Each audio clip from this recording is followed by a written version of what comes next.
ವರ್ಷದಲ್ಲಿ ಆಚರಣೆ ಮಾಡ್ತಾ ಇದ್ದೀವಿ. ಬಹುಶಃ ಈ ದೇಶ ಕಂಡಂಥ ಮಹಾನ್ ಚೇತನ, ಒಬ್ಬ ದೊಡ್ಡ ವಿದ್ಯಾವಂತ ಅಂದರೆ ಡಾಕ್ಟರ್ B.R. ಅಂಬೇಡ್ಕರ್. ಅವರು ಅದೆಷ್ಟು ಪದವಿಗಳನ್ನ ಪಡೆದಿದ್ರು ಅಂತ ನಾವು ಲೆಕ್ಕ ಹಾಕಬೇಕಾಗ್ತದೆ. ಆದರೆ ಬಡವನಾಗಿ ಹುಟ್ಟೋದು ಇಂಪಾರ್ಟೆಂಟ್ ಅಲ್ಲ. ಆಮೇಲೆ ಅವರು ಎಷ್ಟೇ ಕಷ್ಟಗಳಿದ್ರು ಸಮಾಜದಲ್ಲಿ ಮುಂದೆ ಬಂದು ಸಮಾಜದ ಉದ್ಧಾರಕ್ಕಾಗಿ ಕೈಗೊಂಡಂಥ ಕಾರ್ಯಕ್ರಮಗಳಿರ್ಬೋದು, ಬೇರೆ ಬೇರೆ ಕಾರ್ಯಕ್ರಮ ಇರ್ಬೋದು, ಅದು ತುಂಬ ಇಂಪಾರ್ಟೆಂಟ್.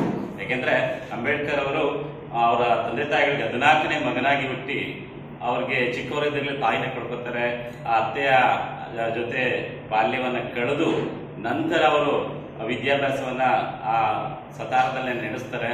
ನಂತರ ಹೆಚ್ಚಿನ ವಿದ್ಯಾಭ್ಯಾಸಕ್ಕೋಸ್ಕರ ಮಹಾರಾಜರು, ಗಾಯಕವಾಡ ಮಹಾರಾಜರ ಶಿಷ್ಯವೇತನ ಪಡೆದು ಬೇರೆ ರಾಷ್ಟ್ರದಲ್ಲಿ ಓದ್ತಾರೆ. ಆದರೆ ಅಕಸ್ಮಾತ್ ಕೆಲವು ಶಿಷ್ಯವೇತನ ನಿಂತು ಹೋಗಿದೆ, ನೀವು ವಾಪಸ್ ಬರಬೇಕು ಅಂತ ವಾಪಸ್ ಕರೆಸಿದಾಗ ಅದೇ ಮಹಾರಾಜರು ಒಂದು ಕೆಲಸ ಕೊಡ್ತಾರೆ. ಆ ಸೈನಿಕ ಇದರಲ್ಲಿ ಒಂದು ಕಾರ್ಯದರ್ಶಿಯನ್ನಾಗಿ ಮಾಡ್ತಾರೆ. ಬಟ್ ಅವತ್ತಿನ ಕಾಲದಲ್ಲಿ ಬೇರೆ ಜನ ಒಪ್ಪಲ್ಲ. ಒಬ್ಬ ದಲಿತರು ಈ ಒಂದು ಹುದ್ದೆಯಲ್ಲಿ ಅವ್ರ ಕೆಳಗಡೆ ನಾವು ಕೆಲಸ ಮಾಡಬೇಕಲ್ಲ ಅಂತ ದಂಗೆ ಹೇಳ್ತಾರೆ. ಕೊನೆಗೆ ಮಹಾರಾಜರ ಹುದ್ದೆಯಿಂದ ಅವ್ರನ್ನ ಕೆಳಗಿಳಿಸ್ಬೇಕಾಗುತ್ತೆ. ನಂತರ ಪುನಃ ವಿದೇಶಗಳಲ್ಲಿ ಹೋಗಿ ಸಾಕಷ್ಟು ಅಧ್ಯಯನ ಮಾಡಿ ದೊಡ್ಡ ಈ ಒಂದು ಸಂವಿಧಾನವನ್ನು ನಮಗೆ ಬರ್ಕೊಡುವಲ್ಲಿ ಪ್ರಮುಖ ಪಾತ್ರ ವಹಿಸ್ತಾರೆ ಅಂಬೇಡ್ಕರ್. ಅವರು ಓದುವ ಎಷ್ಟಿತ್ತಂದ್ರೆ ನಮ್ಮ ಗಾಯಕವಾಡ ಮಹಾರಾಜರು ಬರೋಡ ಮಹಾರಾಜರು ಅವ್ರು ಏನು ಶಿಷ್ಯವೇತನ ಕೊಡ್ತಾ ಇದ್ರು ಪ್ರತಿ ತಿಂಗಳಿಗೆ, ಅದನ್ನ ವಿದೇಶದಲ್ಲಿದ್ದಾಗ ಹೊಟ್ಟೆ ಹಸಿದ್ರೆ ಮಾತ್ರ ಊಟ ಮಾಡ್ತಿದ್ರಂತೆ. ಹೊಟ್ಟೆ ಹಸಿಲಿರೋದು ಊಟ ಮಾಡ್ತಿರ್ಲಿಲ್ಲ. ಆ ಊಟದ ದುಡ್ಡು ಏನಿತ್ತು ಹಾಗೆ ತೆಗೆದು ಒಂದ್ ಕಡೆ ಇಡ್ತಾರಂತೆ. ಅವರು ವಿದೇಶದಿಂದ ಬರ್ಬೇಕಾದ್ರೆ 20 ಟ್ರಂಕ್ಗಳಲ್ಲಿ ಸುಮಾರು ಪುಸ್ತಕಗಳನ್ನ ಹೊತ್ಕೊಬಂದ್ರು ಬೇರೆ ದೇಶದಿಂದ. ಇವತ್ತು ನಾವು ಯೋಚನೆ ಮಾಡಿ ನೋಡಿ, ಓದ್ಲಿಕ್ಕೆ ನಿಮಗೆ ನಮ್ಮ ಮಕ್ಕಳಿಗೆ ಪುಸ್ತಕ ತಗೊಳ್ಳಿ ಅಂತ ದುಡ್ಡು ಕೊಟ್ರೆ ಅವ್ರೆಲ್ಲೋ ಹೋಗಿ ಸಿನಿಮಾ ನೋಡ್ತಾರೋ ಬೇರೆ ಯಾವ್ದಾದ್ರು ರೆಸ್ಟೋರೆಂಟ್ ಊಟ ಮಾಡ್ತಾರೋ ಗೊತ್ತಿಲ್ಲ. ಬಟ್ ಅಂಬೇಡ್ಕರ್ ಅವರು ಓದುವ ಅದೆಷ್ಟು ಇದಿತ್ತು ಅಂದ್ರೆ, ಪುಸ್ತಕ ಅಂದ್ರೆ ತುಂಬಾ ಪ್ರೀತಿ. ಲಾಸ್ಟ್ ಅಲ್ಲಿ ಅವ್ರು ಸಾಯೋ ದಿನನೂ ಸಹ ರಾತ್ರಿ ಓದಿ ಒಂದು ನೋಟ್ ಮಾಡಿ ನಂತರ ಅವರು ಸತ್ತೋಗಿದ್ರು. ಯಾಕೆಂದ್ರೆ ಈ ದೇಶದಲ್ಲಿ ನಿಮ್ಗೆ ನೀವು ಬಾಂಬೆನಲ್ಲಿ ಒಂದೊಂದು ಮ್ಯೂಸಿಯಂ ಇದೆ, ಲೈಬ್ರರಿ ಇದೆ. ನೀವೇನಾದ್ರು ಬಾಂಬೆಗೆ ಹೋದ್ರೆ ನೋಡ್ಬೇಕು. ಅಂಬೇಡ್ಕರ್ ಅವರು ಸಂಪಾದನೆ ಮಾಡಿದಂತ ಅಷ್ಟು ಪುಸ್ತಕಗಳನ್ನ ಅಲ್ಲಿ ಇಟ್ಟಿದ್ದಾರೆ. ಹಾಗಾಗಿ ನಂತರ ನಿಮಗೆ ಗೊತ್ತಿದೆ, ಸ್ವಾತಂತ್ರ್ಯ ಬಂತು. ಸ್ವಾತಂತ್ರ್ಯ ಬಂದ ಮೇಲೆ ನಮಗೆ ಸಂವಿಧಾನವನ್ನು ರಚನೆ ಮಾಡಬೇಕಾದ ಸನ್ನಿವೇಶ ಬಂತು. ನಂತರ ಸಂವಿಧಾನವನ್ನು ಬರ್ಕೊಡುವಲ್ಲಿ ಅದರಲ್ಲೂ ಬೇರೆ ಬೇರೆ ದೇಶದ ಸಂವಿಧಾನಗಳನ್ನೆಲ್ಲ ಓದಿ, ಇಂಗ್ಲೆಂಡಲ್ಲಿ ಯಾವ ಸಂವಿಧಾನ ಇದೆ, ಅಮೆರಿಕದಲ್ಲಿದೆ, ಜಪಾನಲ್ಲಿದೆ, ಎಲ್ಲ ಸಂವಿಧಾನಗಳನ್ನ ಓದಿ ಈ ದೇಶದಲ್ಲಿ ವಿವಿಧ ಭಾಷೆಗಳನ್ನಾಡುವ ಜನ ಇದ್ರು, ವಿವಿಧ ಧರ್ಮ ಇತ್ತು, ಜಾತಿ ಇತ್ತು, ಏನೆಲ್ಲ ಇತ್ತು, ಅದಕ್ಕೆಲ್ಲ ಅನ್ವಯವಾಗುವಂತೆ ಈ ಒಂದು ಸಂವಿಧಾನವನ್ನ ಬರೆಯುವಲ್ಲಿ ಪ್ರಮುಖ ಪಾತ್ರ ವಹಿಸಿದವರು B.R. ಅಂಬೇಡ್ಕರ್ ಅವರು. ಇವತ್ತು ನಮ್ಗೆಲ್ಲ ಸ್ವಾತಂತ್ರ್ಯ ಇದೆ, ನಿಮ್ಗೆಲ್ಲ ಮೂಲಭೂತ ಹಕ್ಕುಗಳಿದಾವೆ, ಎಲ್ಲ ಕಾಯ್ದೆ ಕಾನೂನುಗಳು ಇವತ್ತು ಸಂವಿಧಾನದ ಅಡಿಯಲ್ಲಿ ನಾವೆಲ್ಲ ಕೆಲಸ ಮಾಡ್ತಾ ಇದ್ದೀವಿ. ನಾವು ಇಲ್ಲಿ ನಿಂತಿದ್ದೀವಿ ಅಂದ್ರೆ ನಾವು ಸಂವಿಧಾನದ ಅಡಿಯಲ್ಲಿ ನಿಂತಿದ್ವಿ. ಇವತ್ತು ದೇಶ ಈ ಮುನ್ನಡೆಯಲಿಕ್ಕೆ ಒಂದು ಪ್ರಮುಖ ಪಾತ್ರ ಸಂವಿಧಾನ. ಆ ಸಂವಿಧಾನವನ್ನು ಬರೆಯುವಲ್ಲಿ ಪ್ರಮುಖ ಪಾತ್ರ ವಹಿಸ್ತಾರೆ ಅಂಬೇಡ್ಕರ್ ಅವರು. ಇಲ್ಲಿ ಯಾಕೆಂದ್ರೆ ರೋಲ್ ಮಾಡೆಲ್ ಯಾಕೆ ಅಂಬೇಡ್ಕರ್ ನಮ್ಗೆ ಅಂದ್ರೆ, ಒಂದು ಕಷ್ಟದಲ್ಲಿ ಇದ್ದು ನಂತರ ಅವ್ರು ಯಾವ ರೀತಿ ವಿದ್ಯಾಭ್ಯಾಸ ಮಾಡಿ ಇಷ್ಟೊಂದು ಅಧ್ಯಯನ ಮಾಡಿ ಲಾಸ್ಟ್ ಅಲ್ಲಿ ಉನ್ನತ ಸ್ಥಾನಮಾನಗಳು ಗಳಿಸ್ಕೊಂಡು ಅನ್ನೋದು ನಮ್ಮ ಮುಂದೆ ಇದೆ. ನಿಮ್ಗೆ ಗೊತ್ತಿದೆ, ಬಾಂಬೆನಲ್ಲಿ ಮುಂಬೈನಲ್ಲಿ ಅವರು ಕಾಲೇಜ್ಗೆ ಹೋಗ್ಬೇಕಾದ್ರೆ ಅವ್ರ ತಂದೆ ಒಂದು ರೂಮ್ ಮಾಡ್ತಾರೆ. ಅದು ಯಾವ ರೂಮ್ ಅಪ್ಪ ಅಂದ್ರೆ ಪಕ್ಕದಲ್ಲಿ ಫಿಶ್ ಮಾರ್ಕೆಟ್. ಅವ್ರ ಫಿಶ್ ಮಾರ್ಕೆಟ್ ಪಕ್ಕದಲ್ಲಿ ಒಂದು ಸಣ್ಣ ಒಂದು ರೂಮ್. ಆ ರೂಮ್ ಹೇಗಿತ್ತಪ್ಪ ಅಂದ್ರೆ, ಒಂದು ಮೇಕೆ ಮಲಗ್ಬೋದಿತ್ತು, ಒಬ್ಬ ವ್ಯಕ್ತಿ ಮಲಗ್ಬೋದಿತ್ತು, ಒಬ್ಬ ವ್ಯಕ್ತಿ ಕೂರ್ಬೋದಿತ್ತು. ಅಂಬೇಡ್ಕರ್ ಅವರು ಓದ್ಬೇಕಾದ್ರೆ ಅವರಪ್ಪ ಮಲಗ್ತಿದ್ರಂತೆ. ಅಂಬೇಡ್ಕರ್ ಓದ್ತಾ ಇರ್ಬೇಕಾದ್ರೆ ಅವರಪ್ಪ ಮಲಗ್ತಿದ್ರು, ಅವರಪ್ಪ ಎದ್ದಾಗ ಇವ್ರು ಮಲಗ್ತಿದ್ರು. ಅಷ್ಟು ಇದ್ರಲ್ಲಿ ಅದು ಫಿಶ್ ಮಾರ್ಕೆಟ್. 4 ಗಂಟೆಗೆ ಓದಿದ್ವಿ. ಫಿಶ್ ಮಾರ್ಕೆಟ್ ಅಲ್ಲಿ ಎಷ್ಟು ಜನಗಳು ಇರ್ತದೆ ಅಂತ ಫಿಶ್ ಮಾರ್ಕೆಟ್ ಅಂತ ಜನಗಳಿದ್ರೆ ಓದ್ಬೇಕು ಅನ್ನೋ ಅಭಿಲಾಷೆ ಇರ್ತಲ್ಲ, ಅಲ್ಲಿ ಓದ್ತಾರೆ, ಒಳ್ಳೆ ಮಾರ್ಕ್ಸ್ ತೆಗಿತಾರೆ. ಆದ್ರಿಂದ ನಮ್ಗೆ ಚಿಕ್ಕದಲ್ಲಿ ಓದ್ಬೇಕಾದ ಒಂದು ಅಂಬೇಡ್ಕರ್ ಬಗ್ಗೆ ಒಂದು ಡೀಟೇಲ್ ಪುಸ್ತಕ ಇತ್ತು.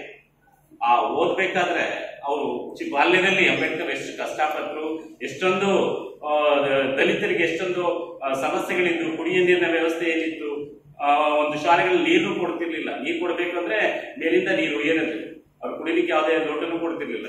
ಒಂದ್ಸರಿ ಅಂಬೇಡ್ಕರ್ ಚಿಕ್ಕವರಿದ್ದಾಗ ಆಗಿನ ಕಾಲದಲ್ಲಿ ಶ್ರೀಮಂತರು ಈ ಗಾಡಿಲಿ ತಮ್ಮ ಮಕ್ಕಳನ್ನ ಕಳ್ಸಿಕೊಡ್ತಾ ಇದ್ರು. ಹೀಗೆ ಬಸ್ಸಲ್ಲಿ ಆಟೋದಲ್ಲಿ ಕಳಿಸ್ತೀರಾ, ಹಾಗೆ ಎಷ್ಟಿನ ಗಾಡಿನಲ್ಲಿ ಮಕ್ಕಳನ್ನ ಕಳ್ಸಿಕೊಡ್ತಿದ್ರು ಅಂತ.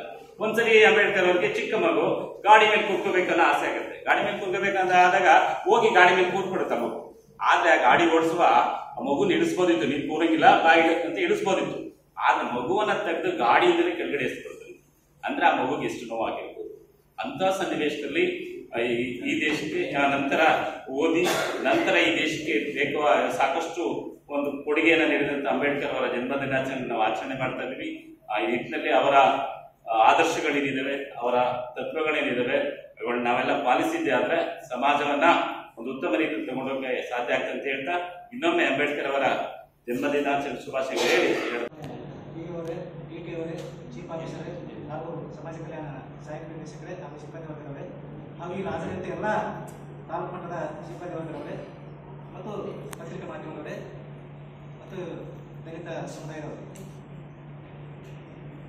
ಈಗಾಗಲೇ ಪ್ರಾಸ್ತಾವಿಕವಾಗಿ ನಮ್ಮ ಮಾನ್ಯ ಕ್ಷೇತ್ರ ಶಿಕ್ಷಣಾಧಿಕಾರಿಗಳು ಪ್ರಾಸ್ತಾವಿಕ ಎಲ್ಲ ವಿಷಯಗಳನ್ನು ಹೇಳಿದ್ದಾರೆ. ನಾವೀಗ ಅಳವಡಿಸಿಕೊಳ್ಬೇಕಾಗಿದೆ ಏನಂದ್ರೆ ಅವರ ತತ್ವ ಸಿದ್ಧಾಂತಗಳನ್ನು ಅಳವಡಿಸಿಕೊಂಡು ಮುನ್ನಡೆದರೆ ಅವರ ಹಾದಿಯಲ್ಲಿ ನಾವು ಹೋಗ್ಬೇಕಂತ ಹೇಳ್ತಾ ಮತ್ತು ಅವರ ತತ್ವಗಳನ್ನು ನಾವು ಅನುಸರಿಸಿ ಮುನ್ನಡೆಸಿಕೊಂಡು ಹೋಗ್ಬೇಕಂತ ಹೇಳಿ ನಾನು ಇನ್ನೊಮ್ಮೆ 133ನೇ ಡಾಕ್ಟರ್ ಅಂಬೇಡ್ಕರ್ ಜಯಂತಿಯ ಶುಭಾಶಯಗಳನ್ನು ಹೇಳ್ತಾ ನಾನು ಅಧ್ಯಕ್ಷೀಯ ಭಾಷಣವನ್ನು ಮುಗಿಸ್ತಾ ಇದ್ದೇನೆ.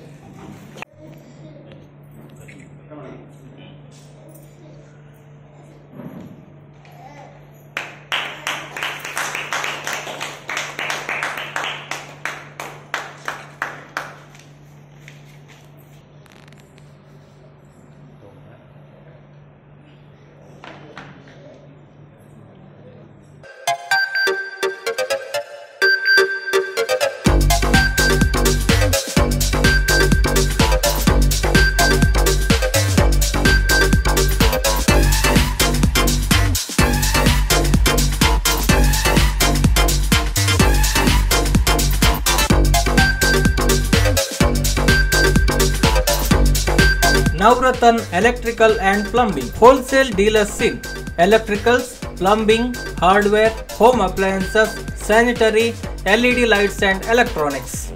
All brands electronics and electrical items are under one roof.